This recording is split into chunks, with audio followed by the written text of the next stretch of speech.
परशुराम जी का जन्मदिन अक्षय तृतीया ये गस्टेड हॉलिडे होगी और ये इस साल से लागू हो गया।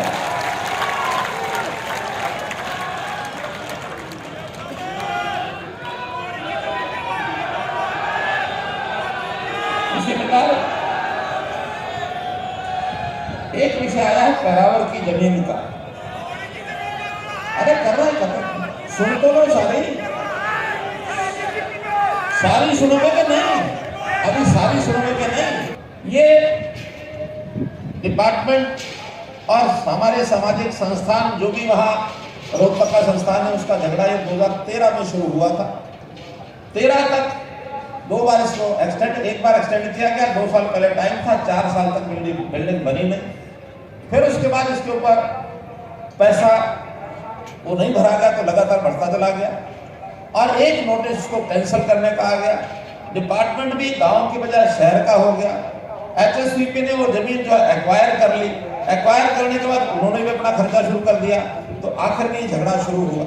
मैं 2019 में गॉड ब्राह्मण कॉलेज में गया था और उस समय ये सारा विषय समझ में आया, उससे पहले हमको भी बताया नहीं किसी ने। और इस समस्या को हल करने के लिए मैंने हामी की थी और अगर गॉड ब्राह्मण कॉलेज के संस्था के लोग यहाँ बैठे हों तो 51 लाख रुपए उसमें दे के भी आया था। बताओ, गॉड ब्राह्मण कॉलेज के लोग बैठे हैं, देखिए आया था। और वो 51 लाख आज तक भी खर्च नहीं कर पाए हैं, बैंक में यूं का यूं पड़ा है और शायद 11 लाख रुपए और भी किसी ने दिया था। रामविलास जी 11 लाख दे के आए, वो पूरा धनखड़ दे के आए। तो हम चाहते हैं कि वो कॉलेज संस्थान आगे बढ़े, लेकिन जब झगड़े होते हैं तो विभाग में से चीजों को ठीक कराने के लिए टाइम लगता है। अब खैर कहानी में जाने की आवश्यकता नहीं है, वो समस्या का हल हो गया है। वो जमीन पैरावर की गॉड ब्राह्मण कॉलेज को मिलेगी, ये तय है। और एक नई बात बता रहा हूं मैं, और एक नई बात बता रहा हूं, क्योंकि झगड़े में 2009 से ये जमीन लीज पर ली गई थी, 2042 में खत्म होनी थी। अब चूंकि 13 साल उसमें बीत गए, कुछ हुआ नहीं, बाकी चीजों की भरपाई तो कर लेंगे, 13 साल कैसे उसमें से भरपाई करेंगे? इसके लिए किसी समाज के व्यक्ति के पास जवाब नहीं है। मैं जवाब लेके आया हूं कि अब 2022 से नए सिरे से और 33 साल के लिए 2055 तक इस लीज को रिन्यू किया जाएगा, ताकि ये 13 साल में जो आपके खराब हुए हैं इसको भी हमने 55 तक कर दिया है, इसलिए कोई समस्या नहीं आएगी। और कोई पैसा जो आपका पिछला है उसमें जो रेट है आपका लीज का, वो तो जैसा जैसा उसका नियम है वैसा बनेगा, लेकिन कोई उसी प्रकार के जो फाइन लगा है, ब्याज लगा है, पेनल्टी लगी है, वो सारा उसमें माफ कर देंगे। इसी प्रकार मित्रों,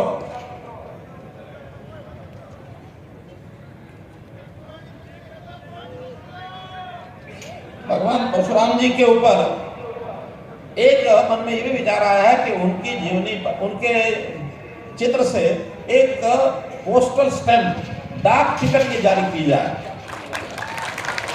इसके लिए क्योंकि ये केंद्र का विषय है, हम हमारे जो मिनिस्टर ऑफ कम्युनिकेशन है श्री अश्विनी वैष्णव जी, उनको हम यहाँ से पत्र लिख करके, और मुझे पूरा भरोसा है उनसे हम जारी कराएंगे, ताकि कभी भी किसी अच्छे मौके के ऊपर और उनकी एक जो है डाक टिकट ये जारी की जाए। जहां तक ईपीपीजी का विषय, सुनने का विषय सुनिए, आप अलग अलग ना बोलो, एक एक चीज को सुनो। अब ईपीपीजी का मामला क्या था सुनिए। इसमें 10% का आरक्षण उन लोगों के लिए था जिनको बाकी आरक्षण कहीं नहीं मिलता। अब ये योजना पहले यहां बनी थी हरियाणा में, बाद में यही योजना केंद्र सरकार ने बना दी, नाम दूसरा था इकोनॉमिकल वीकर सेक्शन EWS। 10% का जो आरक्षण यहां था वही सेंटर में था। हमने वो सेंटर की जो योजना है उसी को अडॉप्ट कर लिया है, इसलिए वो 10% का आरक्षण वो जारी रहेगा, ना वो EWS हो या EPBG हो, फर्क नहीं है। अब अंतर रह गया एक कि कुछ लोगों की भर्ती हुई थी, नाम सिलेक्ट हो गए थे, उसमें से आधे से ज्यादा भर्ती को नियुक्ति पत्र मिल गए थे, लेकिन जब ये बीच में चेंज हुआ, केंद्र सरकार ने वो बनाया, उसके बाद कोर्ट ने उसके ऊपर एक थोड़ा डंगा डाला था कि अब इसके बाद ईडब्ल्यूएस में जो भर्ती होंगे वही लागू रहेंगे, बाकी बचे हुए ईडब्ल्यूएस के लोगों को नियुक्ति नहीं दी जा सकती। लेकिन हमने उसमें अपील कर दी है कि ऐसे जो बचे हुए 400-500 लोग हैं, वो जो ईपीबीजी के हैं, उनकी तारीख भी शायद 20-22 तारीख लगी हुई है। हम पुरजोर हाई कोर्ट के अंदर अपने वकील को खड़ा करके इसके लिए कोशिश कर रहे हैं कि उन बचे हुए लोगों को भी हम नियुक्ति दिला सकें, उनको नियुक्ति दिला सकें। ये हम 20 और 22 तारीख के आसपास इसका निर्णय करवाएंगे। और वो विषय है दौड़ीदार। मुझे पता है कि बहुत से लोग इससे प्रभावित हुए हैं। ये जब दौड़ीदार का कानून बना था, उस समय इस पर बहुत ज्यादा ध्यान नहीं दिया गया। बाद में जब ये कोर्ट में चैलेंज हुआ तो उसके अंदर कई बातें आई। हमने एक अमेंडमेंट उसमें किया था कि कोर्ट का जो रास्ता साफ कर दें। अब जो साफ हो गया है वो आपको बता रहा हूं कि इसके अंदर दो हिस्से हैं। एक प्राइवेट जमीन जो लोगों ने अपने पंडितों को दौड़ीदार, मोटीदार, जो भी कुछ नाम रखे हैं, उनको दी हुई है। एक है जो सरकारी जमीन है, पंचायती जमीन है या नगर पालिकाओं की जमीन है, वो भी उन्होंने दे दी। अब जो एक्ट बना करके केंद्र की भी मोहर उस पर लग गई है, वो अभी कुछ दिन पहले ये फैसला हो गया है कि जो प्राइवेट जमीन है, लगभग 1700 कुछ एकड़ है, जो बहुत गरीब छोटे छोटे परिवारों को और मिली हुई है गांव के अंदर, वो सारी प्राइवेट जमीन का जो दौड़ीदार का एक्ट है, वो फाइनल करके वो जमीन छूट गई, वो उनको दे दी है। जहां तक सरकारी जमीन की बात है, सरकारी जमीन में भी जो ग्रामीण क्षेत्र की जमीन है, जो पंचायतों की जमीन ग्रामीण क्षेत्र की, उसमें भी यदि मकान बनाने के लिए या खेती करने के लिए थोड़ी जमीन दी जाती है, उसका भी प्रावधान मैंने करना है, पॉलिसी बनानी है।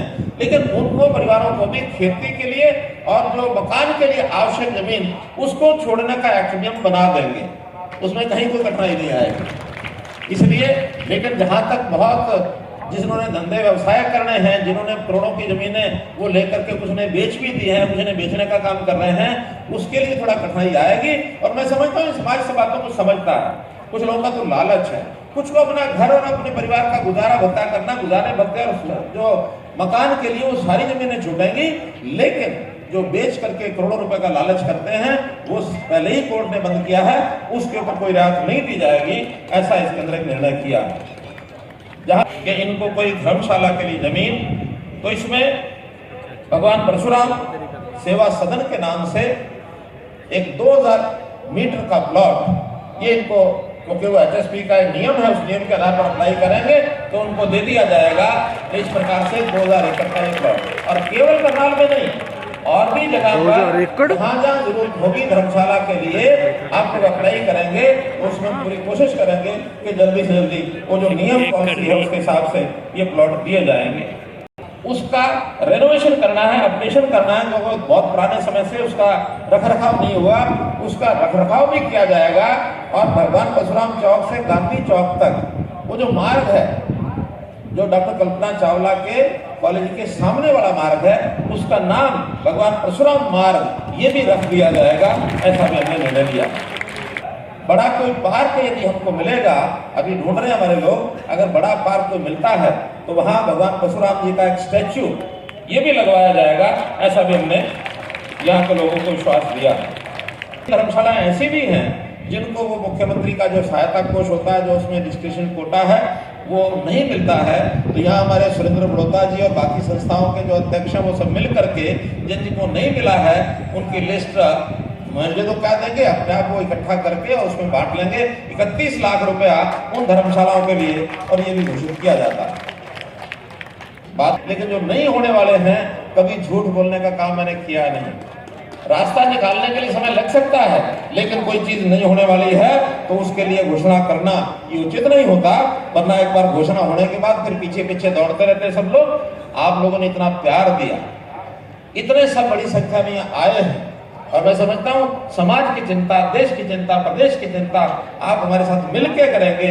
जो काम आप सब करते हैं वो सरकार करती है, जो सरकार करती है वो आप सब करते हैं, और मिल करके एक साथ हाथ से हाथ मिला करके और एक तालमेल बैठा के आपस में चलें